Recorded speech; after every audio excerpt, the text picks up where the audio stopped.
ત્વમેવ સર્વમ મમ રંગદેવ. દત્ત ભાગવતનું બિરુદ પામેલ શ્રી રંગ અવધૂત શ્રી વિરચિત શ્રી ગુરુલીલામૃત ગ્રંથ આવાગમનના ફેરામાંથી મુક્ત કરાવે છે. જાણે બ્રહ્મરસાસ્વાદે ભર્યો નર્યો ગ્રંથ સાધ્યંત. આ વરદ અને ઔપાસનિક ગ્રંથને રંગબાળ શ્રી જગદીશાનંદજીએ સરળ અને સંક્ષિપ્ત ગદ્ય લેખન રૂપે વર્ષના દરેક દિવસ માટે એક પેજ તેમ 364 પેજમાં આ શ્રીરંગ બ્રહ્મરસાસ્વાદનું સર્વને રસપાન કરાવ્યું છે. તે ક્રમમાં દરરોજ શ્રવણ કરીએ. દત્તબાવનીના ગાન પછી આ એક પેજનું પઠન કરવું શ્રેયસ્કર છે. સપ્તાહ 17 બુધવાર. નિરંજન કહે છે કે અલગજી મંત્ર રહસ્ય સમર્થ ગુરુનું સાનિધ્ય અને ઉત્તમ વસ્તુ અધિકાર વિના મળતી નથી. તે અધિકાર કેવી રીતે પ્રાપ્ત થાય તે જરા સમજાવો.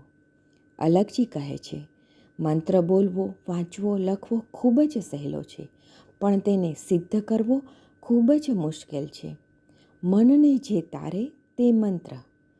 કોઈ પણ મંત્ર તેને શ્વાસે શ્વાસે જપતા મનની ચંચળતા દૂર થતાં મનમાં સતત ચાલતા વિચારો દૂર થઈ જાય છે. મન અમન થઈ જાય છે. કેટલાક મંત્રની માળા કરતા હોય છે.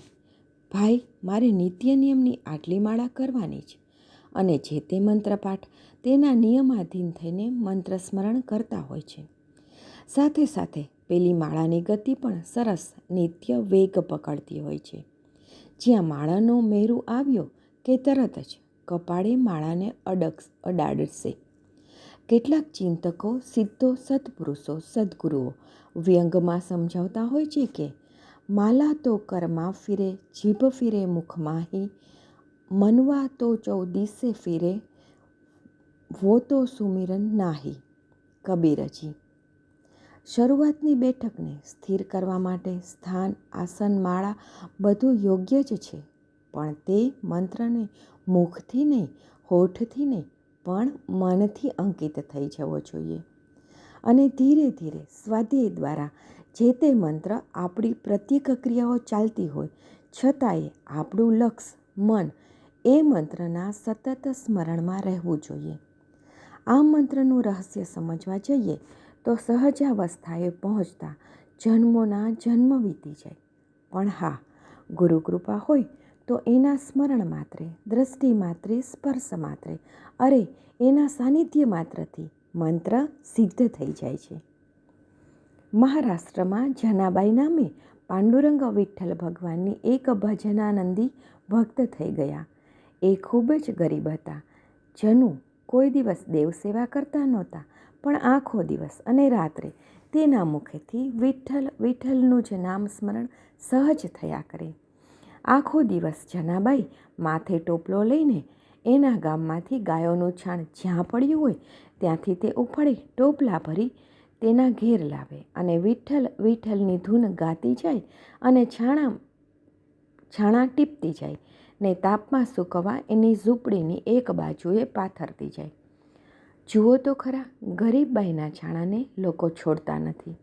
તેની રોજીરોટી એ છાણામાંથી અને ઘર નિર્વાહ ચાલતો હતો. રોજ છાણા ચોરાઈ જાય.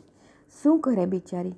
આખરે જનુએ કંટાળીને ગામના દરબારને વાત કરી. દરબાર છાણા ચોરાઈ જવાની વાત સાંભળી હસવા લાગ્યા અને જનાબાઈને કહ્યું, ભલી બાઈ, તારા હાથથી ઘડાયેલા છાણામાં કોઈ સિક્કો, છાપ કે નિશાની ખરી કે તારું છાણું પકડાઈ જાય? ત્યારે જનાબાઈએ વિઠ્ઠલને યાદ કરીને કહ્યું, હા દરબાર બાપુ, ગામના બધા જ છાણા ભેગા કરો અને એક એક છાણું આપના કાને અડાડો. આપના કાને જે છાણું અડાડતા જો એ છાણામાંથી વિઠ્ઠલ વિઠ્ઠલનો અવાજ નીકળે તો માનજો આ છાણું જનાબાઈનું છે. મિત્રો, જરા વિચારો, જ્યારે આપણા દેહભોગ માટે જે કાંઈ કર્મક્રિયા કરીએ ત્યારે આપણું નિત્યક્રમનું નામ સ્મરણ એ મનની સાથે એવું તદ્રુપ થઈ જવું જોઈએ કે બધું જ કર્મ, બધી જ ઇન્દ્રિયો તેના આદેશ પ્રમાણે ક્રિયા કરતી હોય. મંત્રના પ્રભાવે આપણી બધી જ દેહધાર્મિક ક્રિયામાં મન મંત્રમાં જ રમતું હોવું જોઈએ. મંત્રને મન કરે તેવું નહીં, પણ મંત્ર હર શ્વાસોમાં રમવો જોઈએ.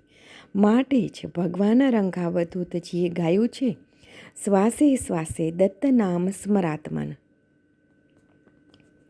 મન માર્યા વિના મુક્તિ નવ સાપડે, શુક્તિ જાણ્યા વિન ભ્રમ ન જાય. ભ્રમ ભાંગ્યા વિના બ્રહ્મ નવ આકડે, ભવ વ્યથા નાશમે કો ઉપાય. અવધૂત્યાનંદ ભજન નંબર 15, પાના નંબર 15, પંક્તિ નંબર 4, પ્રભાત્યું. ગુરુ વચને શ્રદ્ધા અને સમાધાન મન માહ્ય, યથા પ્રાપ્ત સંતોષ જે સટ સંપત્તિ થાય. શ્રી ગુરુ લીલામૃત અધ્યાય 17, દોહરો 11. અવધૂત ચિંતન શ્રી ગુરુદેવ દત્ત.